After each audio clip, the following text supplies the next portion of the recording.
This is a good example of what not to do in the landscape. You can see here there's a pretty vast expanse of a bed area in a front yard, but it's in a more of a natural setting. So here in southeastern PA we have a pretty decent problem with deer coming to browse on the plants.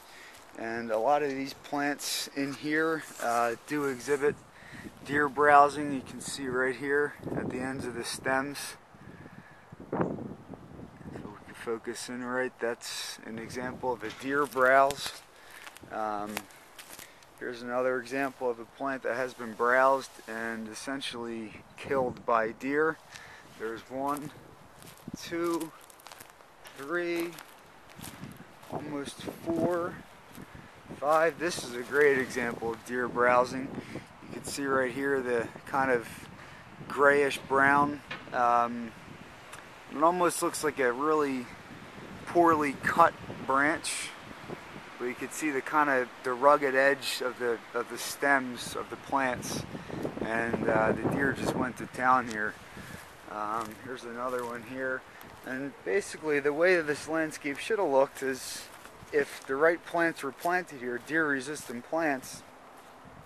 All this should have been real nice and full, and at this point in the season, with the types of plants that were planted here, should have given the client nice color, a little bit more of an intimate feel in terms of privacy and aesthetics. But the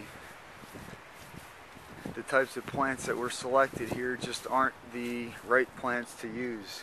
The other good example here of what not to do is to always take a soil test.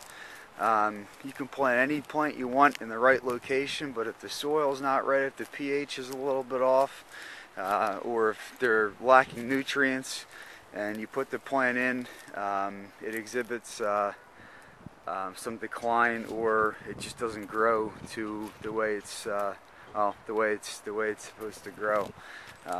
So what we are going to do here, Chris Orser Landscaping, is take an inventory of what types of plants that the deer have browsed on, and also take soil samples of different areas on the property, in the beds and in the turf.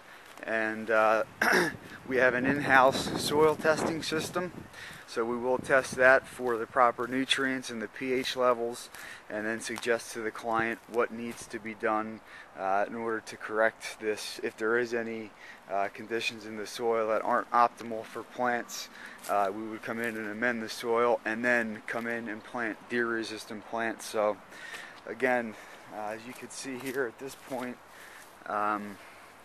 the bed is just really looking bare and sparse, and that's because of the deer coming in and eating the plants, and as well there might be some soil conditions here that really aren't ideal for the types of plants to be put in here. The other issue is that these big mature looking trees a lot of times suck up the nutrients that these smaller plants need to grow and thrive. So again, proper plant selection. You know, these bigger trees have some implications on the pH and the soil.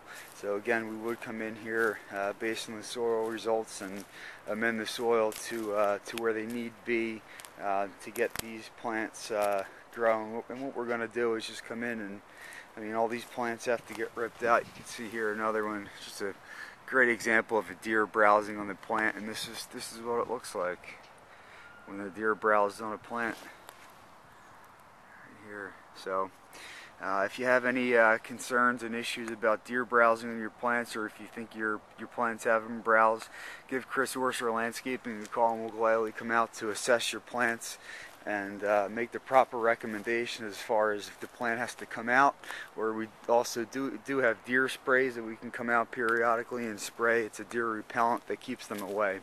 So if you want any more information on this type of information, you can call 215-249-1236.